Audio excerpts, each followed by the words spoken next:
Hello दोस्तों, आपके अपने YouTube channel study with Rajni में एक बार फिर स्वागत है। आज से हम लोग इतिहास के सीरीज को स्टार्ट कर रहे हैं। पहले हम लोग प्राचीन भारत पढ़ेंगे, जो आपके एग्ज़ाम्स के लिए बहुत ही महत्वपूर्ण है। जैसे बीपीएससी हो गया, बिहार एसएससी हो गया, एसएससी हो गया, या फिर रेलवे हो, या फिर बिहार पुलिस, बिहार दरोगा, जितने भी जनरल कॉम्पिटिटिव एग्ज़ाम्स हैं सबके लिए महत्वपूर्ण है। तो चलिए हम लोग बात करते हैं। पहला, प्राचीन भारतीय इतिहास के स्वरूप की बात करें तो प्राचीन भारतीय इतिहास के स्वरूप को 3 भागों में बांट करके देखा जाता है। पहला है प्राक इतिहास, जिसे बोला जाता है प्री हिस्ट्री। उसके बाद आद्य इतिहास, प्रोटो हिस्ट्री। उसके बाद ऐतिहासिक काल यानी हिस्टोरिक एज। इसे 3 भागों में बांट करके देखा जाता है। चलिए हम लोग बात करते हैं इसके पर। प्राक इतिहास जो है उसका पुरातात्विक साक्ष्य सिर्फ उपलब्ध है, लिखित साक्ष्य उपलब्ध नहीं है। इसका उदाहरण है कि औजार, बस्तियां, अस्थियां इत्यादि मिलेंगे। ठीक है, अब बात करते हैं हम लोग आद्य इतिहास की। तो इसका पुरातात्विक साक्ष्य भी उपलब्ध है और लिखित साक्ष्य भी उपलब्ध है, परंतु जो लिखित साक्ष्य है वह अभी तक पढ़ा नहीं जा सका है। इसका उदाहरण है हड़प्पा काल यानी हड़प्पा सभ्यता, इंडियन सिविलाइजेशन, हड़प्पा संस्कृति जो है वह इसका उदाहरण है। नेक्स्ट है ऐतिहासिक काल। ऐसा काल, इसे इतिहास के अंतर्गत रखा जाता है जिसका लिखित और पुरातात्विक साक्ष्य दोनों उपलब्ध हो, वही इतिहास है।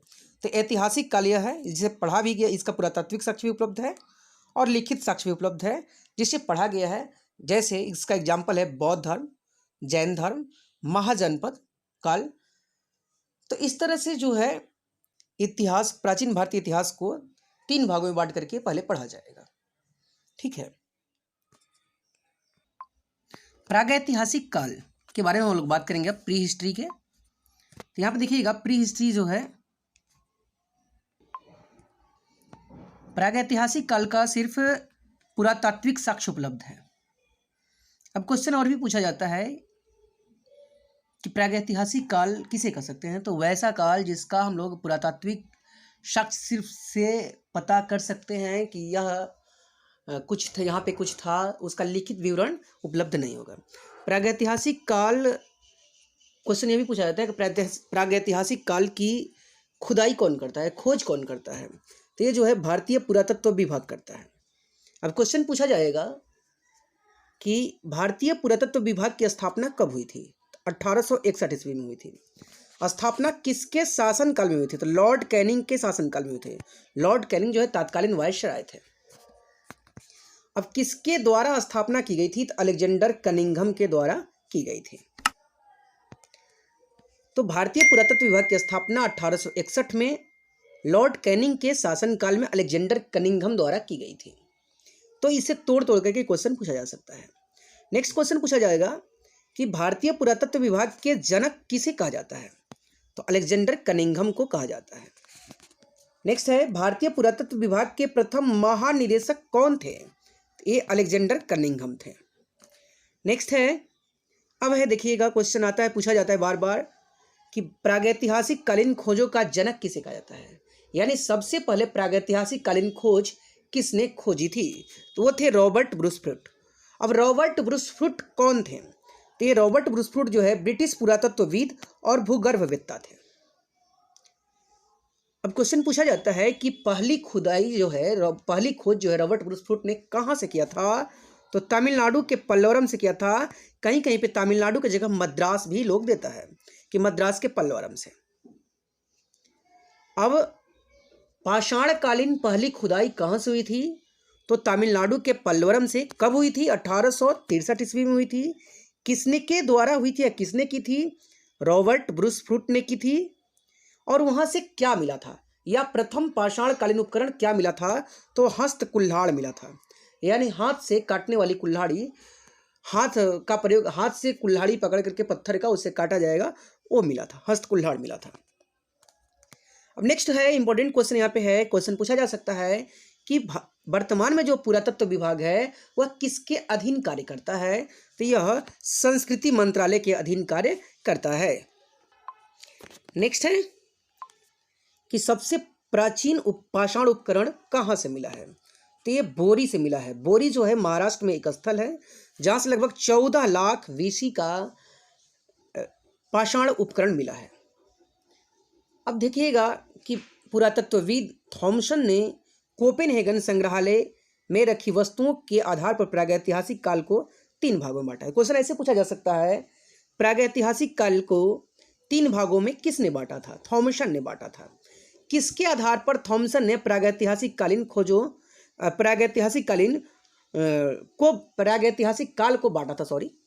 प्रागैतिहासिक काल को बांटा था, तो ये कोपेनहेगन संग्रहालय में रखी वस्तुओं के आधार पर।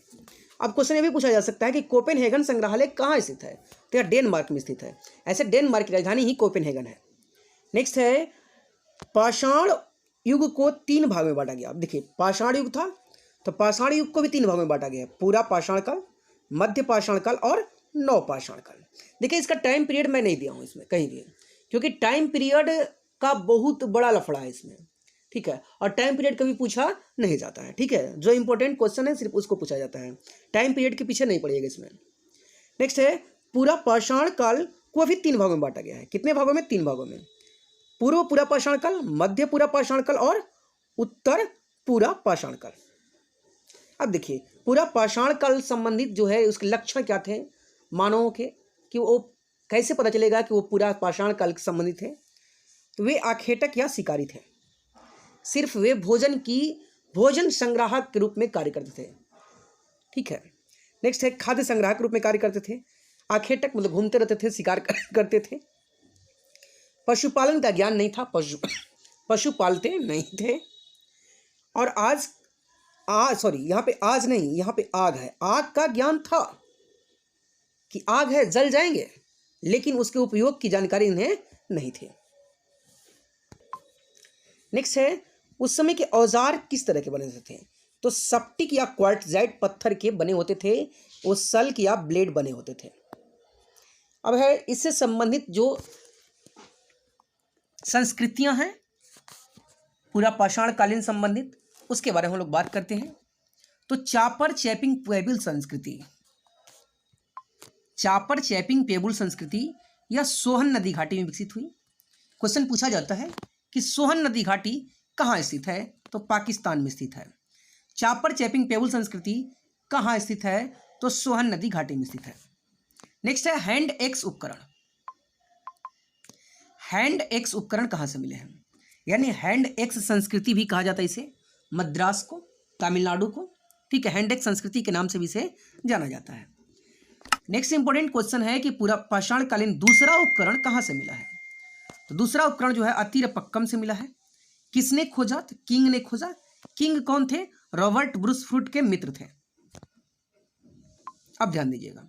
नेक्स्ट क्वेश्चन है कि मानव खोपड़ी एवं नर कंकाल का पहला साक्ष्य कहां से मिला है? तो यह हथनौरा से मिला है। हथनौरा से मिला है। और हथनौरा कहाँ स्थित है? देखिएगा हथनौरा से मिला। हथनौरा कहाँ स्थित है? तो यह नर्मदा नदी घाटी में स्थित है, मध्य प्रदेश में। यह भी क्वेश्चन पूछा गया, इंपॉर्टेंट क्वेश्चन है। नेक्स्ट है गुफा चित्रकारी की प्राचीनतम साक्ष्य कहाँ से मिले हैं? तो यह भीमबेटका से मिला है।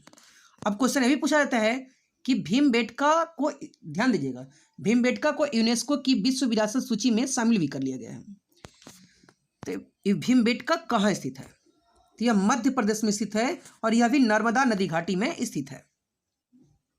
नेक्स्ट है भीमबेटका से पूरा मध्य और नवपाषाण कालीन गुफा चित्रकारी के प्रमाण मिले हैं। यानी पूरे पाषाण काल का चित्रकारी का प्रमाण कहां से मिला है? तो भीमबेटका से मिला है। भीमबेटका कहां स्थित है? मध्य प्रदेश में स्थित है। भीमबेटका किस नदी घाटी में स्थित है? नर्मदा नदी घाटी में स्थित है। नेक्स्ट अस्थि निर्मित, अस्थि अर्थात हड्डी की बनी हुई मातृ देवी की प्रतिमा कहां से मिली है? तो वेलन नदी घाटी से मिली है। क्वेश्चन पूछा जाता है कि वेलन नदी घाटी कहां स्थित है? तो मिर्जापुर उत्तर प्रदेश में स्थित है। यह क्वेश्चन पूछा जाएगा कि मिर्जापुर से किस काल के औजार मिले हैं?